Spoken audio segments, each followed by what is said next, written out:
Hello friends, welcome to learn with Nitin. बहुत बहुत स्वागत है आप सभी का लर्न विथ नितिन में। तो जैसा कि इस चैनल के बारे में बताया हुआ था कि इसमें सरकारी एग्ज़ाम की जानकारी आपको मिलेगी, लर्निंग और अर्निंग की जानकारी आपको मिलेगी और कंप्यूटर बेसिक से लेके एडवांस लेवल तक ले जाएंगे आपको कंप्यूटर का। तो जैसे बेसिक से हमने स्टार्ट किया था कंप्यूटर का इतिहास और कंप्यूटर का परिचय हम लोगों का शुरू हो चुका था। तो ये जो तीसरा चैप्टर है इनपुट डिवाइस के बारे में आपको जानकारी मिलेगी कि इनपुट डिवाइसेस क्या क्या होती हैं और किस तरह से ये यूज़ की जाती हैं। इसके बाद हम आएंगे सिस्टम यूनिट पे, देन आएंगे हम आउटपुट यूनिट पे। तो आज हम स्टार्ट करते हैं इनपुट डिवाइस के बारे में। पहले तो रिटन में आपको दिखाएंगे, रिटन में आपको बताएंगे कि इनपुट डिवाइस क्या होती हैं, किस तरह से वर्क करती हैं। इसके बाद वही हम हार्डवेयर यानी जो भी इनपुट डिवाइसेस हैं वो आपको दिखाएंगे और उनका प्रैक्टिकल करके बताएंगे कि किस तरह से ये वर्क करती हैं। ठीक है, तो वीडियो में लास्ट तक बने रहें और देखें इनपुट डिवाइस के बारे में पूरी जानकारी लें। तो चलें शुरू करते हैं। इनपुट डिवाइस में किसी भी कंप्यूटर सिस्टम में यूज़र का सीधा संबंध केवल इनपुट एवं आउटपुट डिवाइस से होता है। ठीक है, और इन्हीं के माध्यम से यूज़र कंप्यूटर से अपना कार्य कराता है। अतः किसी भी कंप्यूटर सिस्टम में इनपुट एवं आउटपुट डिवाइस का अपना ही एक महत्वपूर्ण स्थान है।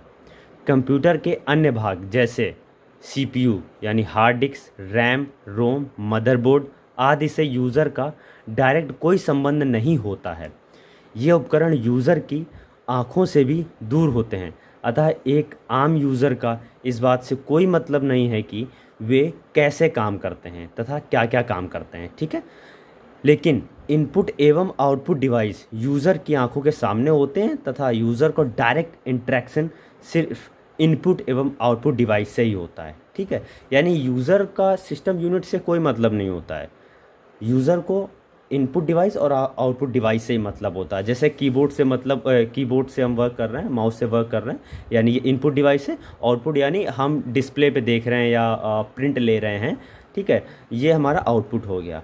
तो हमारा डायरेक्ट इंटरेक्शन होता है इनपुट डिवाइस से और आउटपुट डिवाइस से। ठीक है, तो चलिए इनपुट डिवाइस के थोड़े कार्य बताते हैं, क्या क्या कार्य हैं इनपुट डिवाइस के। इसके बाद आपको बताते हैं क्या क्या इनपुट डिवाइस हैं और कैसे कैसे काम करती हैं। इनपुट डिवाइस के कार्य, जब हम किसी कंप्यूटर को अपनी लैंग्वेज में डेटा देते हैं तो उसे प्राइमरी कोड में बदलकर CPU तक पहुंचाने का कार्य इनपुट डिवाइस द्वारा किया जाता है। ठीक है, किसी भी इनपुट डिवाइस द्वारा किए जाने वाले काम इस प्रकार हैं। यह यूज़र द्वारा दिए गए इंस्ट्रक्शन को पढ़ता है। ठीक है, दूसरा है यह इंस्ट्रक्शन या डेटा को पढ़ने के बाद उसे बाइनरी कोड में बदलकर उसे आगे की प्रोसेसिंग के लिए CPU तक पहुंचाता है।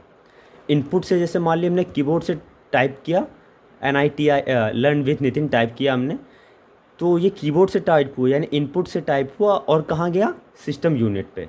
अब सिस्टम यूनिट से जाएगा आउटपुट पे। ठीक है,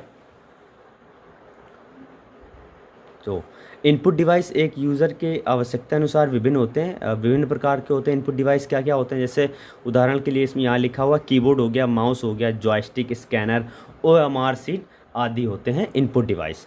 तो हाँ जी, तो सबसे पहले हम स्टार्ट करते हैं कीबोर्ड के बारे में।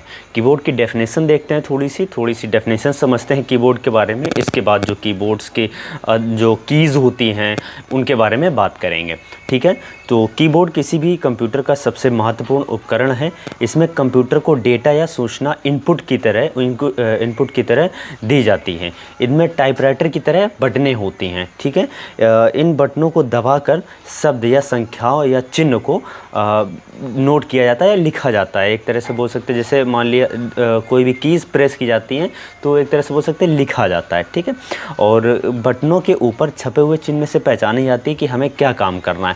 जैसे कुछ बटनें अल्फ़ाबेट्स की होती हैं, जैसे जो अल्फ़ाबेट की कीज़ होती हैं तो अल्फ़ाबेट कीज़ में इंग्लिश के अक्षर टाइप किए जाते हैं। किसी भी की को दबाने पर छोटा अक्षर टाइप होता है, उसी को शिफ्ट के साथ दबाने पर कैपिटल अक्षर टाइप होता है। ये शिफ्ट का भी यूज़ बताएंगे। पहले तो अल्फ़ाबेट समझते हैं। अल्फ़ाबेट टाइप होता है, जैसे मैं आपको कीबोर्ड दिखाता हूँ, ये कीबोर्ड है। ठीक है, तो इसमें अल्फ़ाबेट्स क्या होते हैं, ये अल्फ़ाबेट्स होते हैं, जैसे Q से लेके ये M तक, ये जो हैं ये अल्फ़ाबेट्स हैं, ठीक है। इनको जैसे ही हम प्रेस करते हैं तो ये कंप्यूटर में जो है हमारे अंकित हो जाते हैं, ठीक है। तो ये अल्फ़ाबेट कीज़ का यूज़ हो गया। नंबर्स कीज़ पे आते हैं। अल्फ़ाबेट कीज़ के ऊपर की पंक्ति में नंबर कीज़ होती हैं, ऊपर की पंक्ति में, और अगर आप कंप्यूटर पे काम कर रहे हैं तो सिर्फ ऊपर ही नंबर कीज़ मिलेंगी। अदरवाइज़ अगर आप लैपटॉप में माफ़ करें, अगर आप लैपटॉप में काम कर रहे हैं तो आपको ऊपर नंबर्स मिल जाते हैं। अगर आप पीसी में यानी डेस्कटॉप में काम कर रहे हैं तो आपको मैं दिखा दूं आपको, इस तरह से नंबर्स की भी मिल जाती हैं। जैसे ये नंबर्स की हैं, ये मिल जाती हैं, और ये जो नंबर्स हैं ये मिल जाते हैं 1 से लेके 0 तक, 0 से 9 तक बोल सकते हैं इसको, ये नंबर्स की मिल जाती है ना। तो इनका 0 से 9 तक ये संख्याएं होती हैं, ये भी नंबर्स लिखने के काम आती हैं, ठीक है। इनको न्यूमेरिक पैड भी कहा जाता है। एस्केप की आती है। इस की का यूज़ किसी दी हुई कमांड को निरस्त या कैंसिल करने के लिए किया जाता है। एस्केप कीज़ क्या होती हैं, ये दिखा दें आपको कीबोर्ड में, ये एस्केप कीज़ है ना। इसको किसी भी कमांड को निरस्त यानी कैंसिल करने के यूज़ में आती है। कैसे आती है मैं सब अभी आपको रिटर्न में बता रहा हूँ, मैं सब आपको प्रैक्टिकल करके भी दिखाऊँगा सभी चीज़ें, ठीक है। नेक्स्ट आता है फंक्शन की। फंक्शन की क्या होती हैं, ये कीज़ जिनमें किसी चल रहे प्रोग्राम के अनुसार विभिन्न आदेश यानी पहले से डिफ़ाइन होते हैं, जैसे फंक्शन कीज़ कहलाती हैं। इनका उपयोग अलग अलग प्रोग्राम के अनुसार अलग अलग होता है, फंक्शन कीज़ का उपयोग, ठीक है। अर्थात ये प्रोग्राम की आवश्यकता अनुसार डिफ़ाइन की जाती हैं। किसी भी फंक्शन की से कार्य लेने के लिए उसे केवल एक बार प्रेस करना यानी दबाना पड़ता है। ये किसी भी कीबोर्ड में F1 से F12 तक होती हैं। जैसे मैं दिखाता हूँ फंक्शन कीज़ क्या होती हैं, जैसे ये हैं F1 से लेके F12 यानी 12 होती हैं ये इनको फंक्शन कीज़ बोलते हैं। सब में हर फंक्शन में इनका अलग अलग यूज़ होता है। जैसे कि हम F1 दबाते हैं, किसी भी फंक्शन में अगर F1 दबाएंगे तो वो हेल्प डेस्क स्टार्ट हो जाता है। कैसे होता है वो सब आपको अभी मैं आपको रिटर्न बता रहा हूँ, मैं सारा प्रैक्टिकल करके दिखाऊँगा आपको इसी वीडियो में, लास्ट तक बने रहेंगे, ठीक है। इसके बाद फंक्शन कीज़ हो गई हमारी। अब ये कर्सर कंट्रोल, एक 4 बटनें होती हैं। कर्सर कंट्रोल क्या होती हैं, ये तीर के चिन्ह छपे होते हैं इनमें। इनकी के कर्सर को मॉनिटर के पर्दे पर ही कहीं भी ले जाया जा सकता है। जैसे जो कीज़ होती हैं, जो मॉनिटर पे जो कीज़ होती हैं उसको कहीं पे भी ले जाया जा सकता है बटन दबाने पर, कर्सर पर छपे हुए तीर को, है ना। तो जैसे अब मैं दिखा देता हूँ आपको कौन सी वो तीर होती हैं। जैसे ये कीबोर्ड में ये आपको दिख रही होंगी, ये कीज़ होती हैं। अगर इससे ऊपर करेंगे तो कोई भी, जैसे मान लिया हमने कोई फ़ोल्डर खोला हुआ है, मान लिया 2-3 पेज खुले हुए हमारे, तो इससे हम करेंगे तो ये ऊपर जाता है, इससे नीचे जाएगा, इससे लेफ़्ट, इससे राइट, इससे लेफ़्ट, है ना। तो ये सारी चीज़ें मैं अभी आपको दिखा रहा हूँ। इसके बाद ये सारी चीज़ें मैं आपको प्रैक्टिकल करके भी दिखाऊँगा। अभी मैं बता रहा हूँ, मतलब इसके बाद प्रैक्टिकल भी सारी चीज़ें होंगी, ठीक है। अभी हम आ जाते हैं home tab, end tab, page up, page down. अब होम टैब क्या है, होम की कर्सर को लाइन के आरंभ में ले जाती है। ये किस तरह से यूज़ होती है, जैसे मान लिया कोई हमने वर्ड टाइप किया है, इसके बाद हम होम टैब दबा देंगे तो जो हमारा कर्सर होता है वो स्टार्टिंग पॉइंट पे चला जाता है, और यही अगर इंड की प्रेस करेंगे तो वही कर्सर हमारा इंड पॉइंट पे यानी आखिरी पॉइंट पे चला जाता है। ये इंड पॉइंट होती है, ठीक है। ये इंड पॉइंट हो गया और ये हो गया होम पेज, होम पॉइंट हो गया, ठीक है। अब ये सारा यूज़ मैं बताऊंगा। अभी मैं बार बार आपसे बोल रहा हूँ, मैं अभी थ्योरिकल मैं आपको दिखा रहा हूँ, मैं प्रैक्टिकल करके दिखाऊंगा ये सब आपको, ठीक है। न्यूमेरिक कीपैड आ जाते हैं। न्यूमेरिक कीपैड जो मैंने दिखाया हुआ था, ये देखिए न्यूमेरिक कीपैड है ना, ये न्यूमेरिक कीपैड है।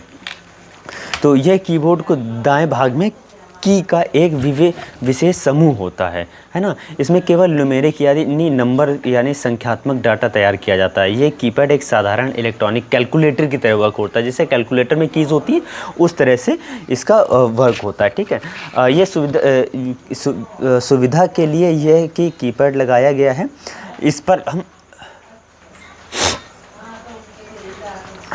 पर हम केवल एक हाथ से न्यूमेरिक अथवा संख्यात्मक डाटा टाइप कर सकते हैं। इसको एक्टिव करने के लिए नम लॉक बटन ऑन होना चाहिए।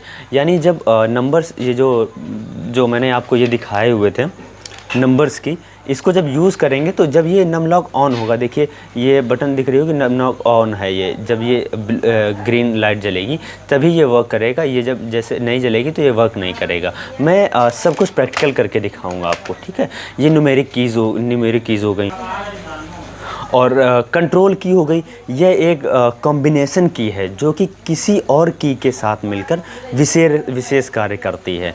इसका कार्य विभिन्न सॉफ्टवेयर के साथ अलग अलग होता है, ठीक है। विंडो इन्वायरमेंट में कंट्रोल के साथ सी दबाने पर, अर्थात कंट्रोल सी सेलेक्ट करने पर कॉपी किसी भी डेटा को हम कॉपी करते हैं और कंट्रोल के साथ वी करने पर उसी डेटा को हम पेस्ट कर देते हैं। ये कंट्रोल की का यूज़ हुआ, ठीक है। अब आते हैं हम ऑल्ट की के। ऑल्ट की, इस की का उपयोग भी कंट्रोल की तरह शॉर्टकट कमांड में किया जाता है। जैसे कोई भी हम सॉफ्टवेयर ओपन है हमारा, जैसे मान लिया MS वर्ड ओपन है, हम ऑल्ट प्रेस करेंगे तो सारे फार्मूला हमारे स्क्रीन पे आ जाते हैं, ठीक है। मैं सब कुछ करके दिखाऊंगा। अभी ये वीडियो मैं आपको बनाऊंगा थ्योरिकल करके, यानी थ्योरी वाला बनाऊंगा। इसके बाद यही मैं प्रैक्टिकल का नेक्स्ट वीडियो बनाऊंगा, ठीक है। अब इंटर की का क्या यूज़ होता है? इंटर की, इसे रिटर्न की के नाम से भी जाना जाता है, ठीक है। इसे कंप्यूटर को दिए गए किसी कमांड को प्रोसेस करने के लिए यूज़ होता है, ठीक है। MS DOS में इंटर दबाने पर आदेश कंप्यूटर को भेज दिया जाता है और इसका पालन कराया जाता है। विंडो में यह किसी चुने हुए आदेश या आइकन को सक्रिय करने का कार्य करता है, ठीक है। इसका प्रयोग दस्तावेज़ तैयार करते समय नया पैराग्राफ शुरू करने के लिए भी किया जाता है। जैसे इंटर की का यूज़ नया पैराग्राफ लाने के लिए भी किया जाता है। अब आते हैं माफ़ करें, शिफ्ट की पे। कीबोर्ड पर किसी बटन पर 2 कैरेक्टर अंकित रहते हैं। ऊपर वाले कैरेक्टर को टाइप करने के लिए शिफ्ट की का यूज़ करते हैं। जैसे कि हमने नितिन टाइप किया, नितिन जैसे ऐसे टाइप कर रहे हैं तो स्मॉल में आ रहा है। अब शिफ्ट के साथ अगर टाइप करेंगे तो ये कैपिटल में हो जाता है, बस इतना समझें। शिफ्ट के साथ अगर शिफ्ट के साथ कर रहे हैं तो लोअर अपर केस में आ जाता है, और स्मॉल बिना शिफ्ट के साथ करते हैं तो स्मॉल लेटर में ये वर्ड टाइप होते हैं इसमें, ठीक है। और यही यूज़ कैप्स लॉक का होता है। अगर जैसे मान लिया कोई वर्ड टाइप कर रहे हैं हम, जैसे नितिन लिखा तो स्मॉल में लिख रहा है, और अगर कैप लॉक ऑन कर दिया तो ये कैपिटल लेटर में सारा सब कुछ आने लगता है, कैपिटल लेटर में अंकित होने लगता है, ठीक है। अब ये हम आते हैं नम लॉक की में। ये एक टॉगल बटन है तथा इसे ऑन रहने से संख्यात्मक कीपैड ऑन रहता है तथा इसे ऑफ करने से न्यूमेरिक कीपैड कर्सर कंट्रोल की तरह काम करता है, ठीक है। ये नम लॉक की के बारे में जानकारी, ठीक है। तो कीपैड के बारे में मैंने सारी जानकारी दे दी है। अब एक बार मैं आपको दिखा देता हूँ कि कीपैड किस तरह का होता है और कौन कौन सी बटन के बारे में मैंने बताया हुआ है। तो जैसे मैं कीबोर्ड के बारे में बता रहा हूँ, तो कीबोर्ड में जैसे जो अल्फ़ाबेट कीज़ होती हैं उनसे हम ये की प्रेस करते हैं, ठीक है। जैसे Q से लेके A Z A S D वगैरह। जैसे कीबोर्ड यहाँ देखें, माफ़ करें उल्टा हो गया तो जैसे ये हैं, ये की प्रेस होंगी यहाँ से A से लेके और M तक, ये अल्फ़ाबेट कीज़ हैं। इनको जब भी प्रेस करेंगे तो इस तरह से ये आएगा। अब देखिए ये जो शिफ्ट है, ये हमने शिफ्ट के बारे में बताया था। शिफ्ट के साथ अगर कोई भी की प्रेस करेंगे तो कैपिटल में हो जाएगा। जैसे कि देखिए शिफ्ट दबाया, इसके बाद हमने कोई भी की प्रेस की, ये हमारा कैपिटल में आ रहा है ना। तो और ये देखिए बैक स्पेस बार, ये जो बैक स्पेस बार होता है इस तरह का, ये इसको जैसे प्रेस करेंगे तो ये बैक हो जाता है। ये देखिए क्रॉस होता जा रहा है, ठीक है। ये बैक स्पेस बार है। अब देखिए अब मैंने बात किया हुआ था F1 के बारे में बात किया था। F1 देखा था, हर प्रोग्राम में एक ही वर्क करता है। F1 क्या वर्क करता है? हेल्प का। F1 जैसे दबाया तो देखिए हेल्प का डेस्क ओपन होके आ गया, है ना। F1 का सभी सॉफ्टवेयर में F1 का यही यूज़ है कि F1 जब भी F1 प्रेस करेंगे तो हेल्प डेस्क ओपन हो जाती है। और बाकी सभी की फंक्शन जो बाकी सभी हैं F2 से लेके F12 तक, बाकी सभी सॉफ्टवेयर में अलग अलग वर्क करती हैं, ठीक है।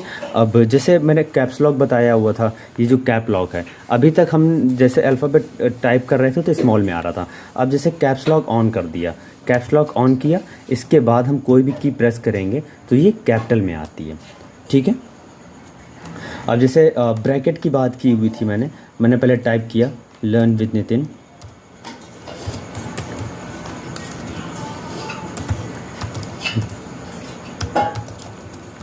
Learn with Nitin. ठीक है। अब देखिए लर्न विद नितिन टाइप किया हमने, इसके बाद अब अगर हमने ब्रैकेट यानी ये वाला चिन्ह, ये देखें, ये ब्रैकेट मंझला ब्रैकेट और बड़ा ब्रैकेट ये दिख रहा है। अब जैसे मैंने ब्रैकेट ओपन किया, बड़ा ब्रैकेट ओपन हुआ, शिफ्ट के साथ अब अगर हम यही की प्रेस करेंगे ब्रैकेट वाली तो ये मंझला ब्रैकेट ओपन हो जाता है। और यही इसके साथ होता है, ये वाली जो की है यही इसके साथ होता है। जब हम ये की प्रेस करेंगे तो बड़ा ब्रैकेट ओपन होगा। अब जब शिफ्ट के साथ वही की प्रेस करेंगे तो ये दूसरा वाला यानी ये जो दूसरा वाला ब्रैकेट है ये वाला ओपन क्लोज़ हो जाएगा ये। ठीक है। ये तो ब्रैकेट की बात हो गई। अब जैसे कॉलन की बात करते हैं, बिना शिफ्ट के बगैर प्रेस कर रहे हैं सिंगल कोटेशन आ रही है, शिफ्ट के साथ प्रेस करेंगे डबल कोटेशन आ रही है ना। शिफ्ट के साथ प्रेस करने पे डबल कोटेशन, सिंगल प्रेस करने पे मतलब बिना शिफ्ट के साथ प्रेस करने से सिंगल कोटेशन। ठीक है। इस तरह से ये कीज़ वर्क करती हैं। और बाकी आगे चल के जैसे जैसे ये आगे बढ़ता रहेगा, जैसे हम सॉफ्टवेयर में आएंगे यानी MS वर्ड में या एक्सेल पे आएंगे तो ये चीज़ें और ज़्यादा क्लियर होती चली जाएंगी आप सभी को। ठीक है। अब हम बात करते हैं माउस के बारे में। माउस क्या वर्क करता है, ये इनपुट डिवाइस होता है। जैसे कि ये राइट बटन होती है इसकी, ये वाला साइड जो राइट होता है, ये वाली जो है लेफ़्ट होती है। ठीक है। ये स्क्रॉल बटन है, इससे स्क्रॉल होता है यानी ऊपर नीचे होता है। और सबसे बड़ी बात ये होती है कि अगर माउस ऑन है, देखिए दिख रही होगी ये लाइट ऑन हो रही है। ठीक है। अगर माउस बंद है तो ये लाइट ऑफ हो जाती है। ऑन है मतलब माउस वर्क कर रहा है। ठीक है। ये राइट हो गई, ये हो गई लेफ़्ट, ये स्क्रॉल बटन हो गई।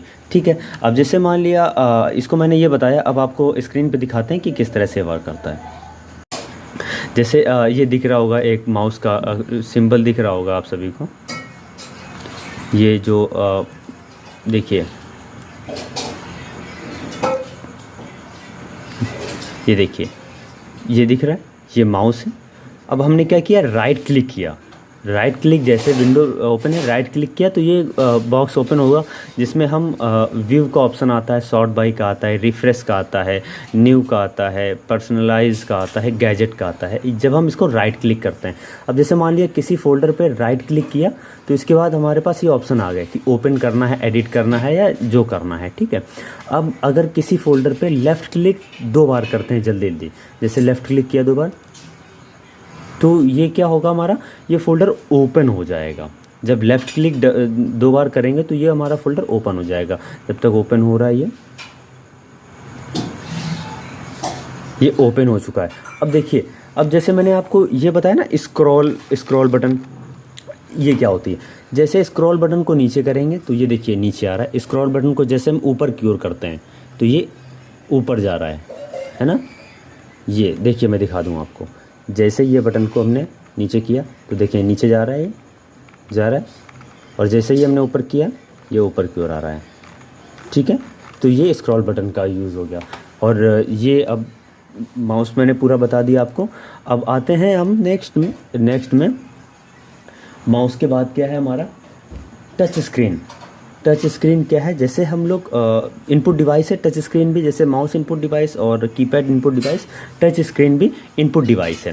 किस तरह से इनपुट डिवाइस है, जैसे मान लिया हमने एक मोबाइल लिया, टच स्क्रीन लिया, टच स्क्रीन में टाइप किया, जैसे 1 2 3 टाइप किया, 1 2 3 टाइप किया, टच में टाइप कर रहे हैं 1 2 3। ठीक है। ये इनपुट की तरह कार्य कर रहा है। अब ये अंदर सिस्टम पे गया, इसने फिर स्क्रीन पे वही हमें 1 2 3 दिखा दिया तो वो आउटपुट हो गया हमारा। ठीक है। सिस्टम यूनिट हो गया, फिर आउटपुट हो गया। इनपुट हो गया, स्क्रीन में हम टच कर रहे थे, फ़ोन में हम टच कर रहे थे, वो हमारा क्या हो गया, इनपुट डिवाइस हो गया। ठीक है। और इनपुट डिवाइस में और क्या आते हैं, इनपुट डिवाइस में हमारा माइक्रोफोन आता है। जैसे कि मैं आपको दिखा दूं, जैसे ये हमारा माइक है, ठीक है। ये इनपुट डिवाइस में आते हैं। किस तरह से इनपुट डिवाइस में आता है, जैसे हम कोई भी जैसे जो हम बोल रहे हैं, जो एजुकेट कर रहे हैं हम आपको, तो वो इसके थ्रू कर रहे हैं, ठीक है। इसमें हम बोल रहे हैं तो ये इनपुट का डिवाइस काम का ये इनपुट की तरह काम कर रहा है। इससे हमारी वॉइस जो है, इससे जो डेटा है ये हमारा जाता है मोबाइल में, ठीक है। और मोबाइल में फिर इसके बाद वो हमें आउटपुट की तरह दिखता है। ये इनपुट हो गया हमारा, वो आउटपुट हो गया, ठीक है। और जैसे हमारा वेब कैमरा हो गया, जैसे दिख रहा होगा आपको स्क्रीन पे, 1 मिनट रुके दिखाते हैं। जैसे ये वेब कैम है, ठीक है, वेब कैम है ये वेब कैम इनपुट की तरह काम करता है। जैसे मान लिया हमने इसको ओपन किया तो ये हमारे डिस्प्ले यानी हमको दिखाएगा, हमारे मोबाइल को जो इस समय सामने रखा है वो दिखाएगा, और अपनी स्क्रीन पे लाके वही चीज़ अपनी स्क्रीन पे शो कर देगा, इमेज शो कर देगा। तो ये तो इनपुट की तरह काम कर रहा है हमारा, है ना। और ये आउटपुट की तरह वर्क करेगा। ये इनपुट हो गया, ये आउटपुट हो गया। और जॉयस्टिक एक होती है, वैसे मेरे पास तो है नहीं, मैं इसके बारे में बस बता ही सकता हूँ। जॉयस्टिक होती है, वो भी इनपुट की तरह काम करती है। मतलब कुल मिला के जिससे हम कोई भी कह सकते हैं, जिससे भी हम निर्देश देते हैं वो हमारा इनपुट की तरह ही वर्क करता है, ठीक है। जैसे हमारा स्विच हो गया, इनपुट की तरह वर्क करता है। स्विच को ऑन किया या ऑफ़ किया, ये इनपुट डिवाइस हो गई हमारी, स्विच जैसे हो गया इनपुट डिवाइस हो गया, है ना। मतलब जिससे हम काम स्टार्ट करने वाले हैं वो इनपुट डिवाइस हो जाता है, और जिससे काम प्रदर्शित हो जाता है, सामने आ जाता है, तो वो हमारी आउटपुट डिवाइस हो जाती है, ठीक है। तो ये हमारा इनपुट डिवाइस कंप्लीट हुआ। अगला चैप्टर हम आएंगे सिस्टम यूनिट में, और सिस्टम यूनिट के बारे में बताते हैं कि सिस्टम यूनिट क्या है और क्या क्या यूज़ होते हैं उसमें, ठीक है। हाँ, कैसा लगा सेशन ये लास्ट तक वीडियो देखने के लिए पहली बात तो बहुत बहुत बहुत धन्यवाद। और अगर आपको वीडियो अच्छा लगा हो तो प्लीज़ लाइक करें, शेयर करें और सब्सक्राइब करें, और देखते रहें। प्लीज़ शेयर ज़रूर करें, प्लीज़ सपोर्ट बनाएं, ठीक है। तो मिलते हैं नेक्स्ट वीडियो में, तब तक के लिए नमस्कार।